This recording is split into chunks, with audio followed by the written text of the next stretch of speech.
Peter, where are you calling from?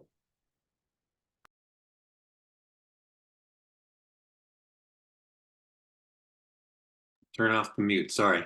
I'm calling from Moorhead, Minnesota, in the northern part of the state. Amazing. Well, welcome. Good to have you here. Good to see you Thank again. you for, thank you for doing this. You're welcome. Okay, so I'm just going to read what you wrote. You said, my question is about niching and filtering for relevance. I need help coming up with a succinct, just a few words way to refer to my people, particularly for the opening attention-grabbing headline of the sales page for my online course and coaching program called Be the Introvert You Are, the Introvert's Way to a healthy, happy life. I'm able to do the unsuccinct way to refer to my people. Right. One, they're introverts, they self-identify as such.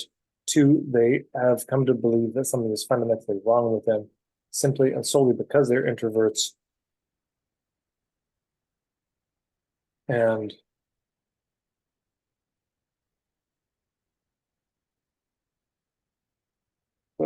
did you edit this? There's more, but Oh, I it's see. it's down the way. I see. Yeah. Okay. So not all the introverts feel this way, but many do. Those many people, okay, and then you said they see their introversion as a source of shame. That was defined by Brene Brown. I am bad.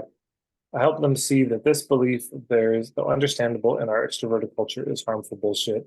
Ultimately, I help them put a stop to the resulting pain they've been experiencing for years, decades even. Uh, this gets them to IMB and then learn how to be healthy and happy as the introverts they are. This gets them to Island Z. Here's my niching filtering for relevance question. In my brain, I see a simple flow chart. The visitors to my sales page used to determine if my offer is relevant to them. Number one, am I an introvert? If yes, go to number two. If no, that's not a fit, leave the page. Do I believe that being an introvert means that something is wrong with me? Do I struggle with this problem? If yes, stay and continue reading. If no, then again, it's not a fit, leave the page. Yeah, that all makes sense to me. Yay. Yeah. My that's good I'm glad to hear that. My question is that as I've demonstrated, and there's a lot of us here, so I don't want to be brief. That's a mouthful. That's a lot. Like, is there a way that I can communicate that at more of a glance that you can think of? Because I've been working on trying to shorten it somehow, especially for the purposes of like a sales page headline. Yeah. Like, are you like if it was you, Tad, based on what I know about you, it'd be something like, are you somebody who needs to market and you don't want to barf doing it? Like that's what I would say for yours. But I'm just really struggling with how to, maybe I'm overthinking it, which is an introvert tendency. But is there a way to say it that you can come up with? Or maybe Tomar, I heard that you say you were an introvert. Um, it's this subgroup of people that I want to immediately, I want them to see this page and say, oh my gosh, that's me, but at a glance. Yeah. Maybe I'm just expecting or asking too much, but I thought I'd run it past you, Tad, because you come from this, you're good at this sort of thing. Okay. Well, first of all, I think you've done a good job. Like, I really don't think this is not bad what you've come up with. Good. Um, is there a way to get it more punchy? Probably. I mean, it could be a statement like, why did I have to be born an introvert? Or why can't I be more outgoing? Or something like that, maybe. But I think generally this is good. And one thing I would say to everybody is clarity over brevity. If you have to choose between being brief and being clear, be clear. I would rather see something that is long and clear than something that is short but confusing. So what you've got is pretty clear. Something that might help you take this to the next level is if you search on YouTube, I did a video called The 5 Drawings pretty recently, Yeah, I saw it. and really work on the drawing for Island A, because part of what can help the relevance for people is always circumstantial. It's always situational. It's not just, is this relevant to me, but is it relevant to me given the situation that I'm in? So introversion is not a problem. That's just a situation. But it becomes a problem in certain situations, or they imagine it's a problem in certain situations. So that's the kind of thing to draw out. Now, yeah, what is that situation they're in when they finally want your help? Is it when they're saying, yeah, why can't I be more outgoing? I feel like I'm missing out on so much, is it that? Or is it they're finally thinking, wait, this is bullshit. I'm tired of being ashamed of this, but I don't know how to get over it. Okay. It's So, that. but even that is going to happen in a certain moment. They're likely going to be somewhere at some particular moment in their life where that happens. And if you can draw that picture out, and for everybody, I cannot urge this highly enough. Draw out the problem, a doodle, not writing an essay, stick figures, but not a stick figure floating in a vacuum, which is white page behind, but they're somewhere. They're at home. They're on the bus. They're at work.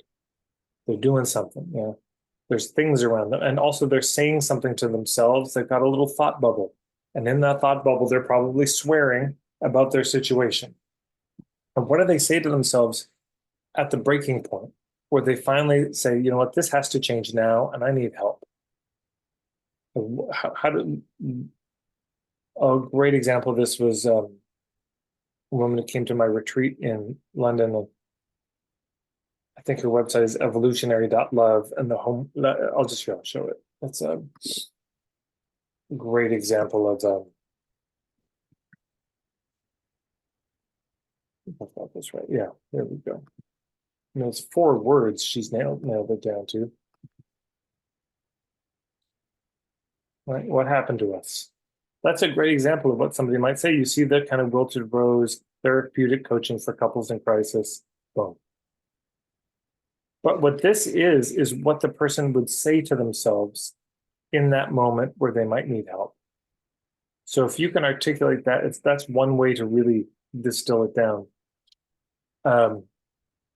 That's great. So the headline could be something like, I'm sick of being ashamed of being an introvert. Okay. Okay, so then if they said that, then I would say, yeah, well, stop that. Yeah, don't be ashamed anymore. There you go. That'll be $100.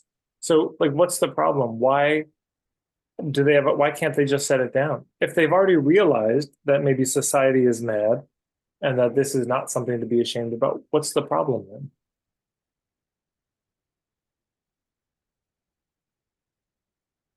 Good point. I Like, mean, why do they need you?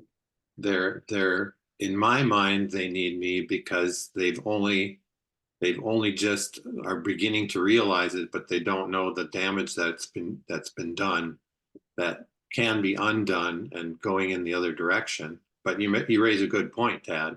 I mean, you Yeah. raise a good point. That's part of my struggle is because you said about 5 minutes ago that introversion per se is not a problem, and it's not. It's just that there's a certain subset of introverts who have come to see it as a problem. So, And have you done the 3-column exercise? I'm familiar with it, but I haven't done it yet. But I have Yeah. I've seen your video. So I would do that. I think that's a really key thing. The 3-column exercise, basically, you can find on YouTube, Tad Hargrave 3-column exercise. You make 3 columns. Top left, too soon. Middle, perfect moment. Top right, too late. And you start to think for your people, when is it too soon for them to come to me? When is it too late? And when's the sweet spot? What's the perfect moment for them to show up? So I think that's the thing to think about is, do I want them showing up when they've already realized there's nothing to be ashamed of? Do I want them to show up when they're still ashamed of it? Do I want them to show up, when they realize there's nothing to be ashamed of, but there's still something, they can't let it go, because it could be, it's like intellectually, that there's nothing to be ashamed of, and yet still it's holding you back in the following ways.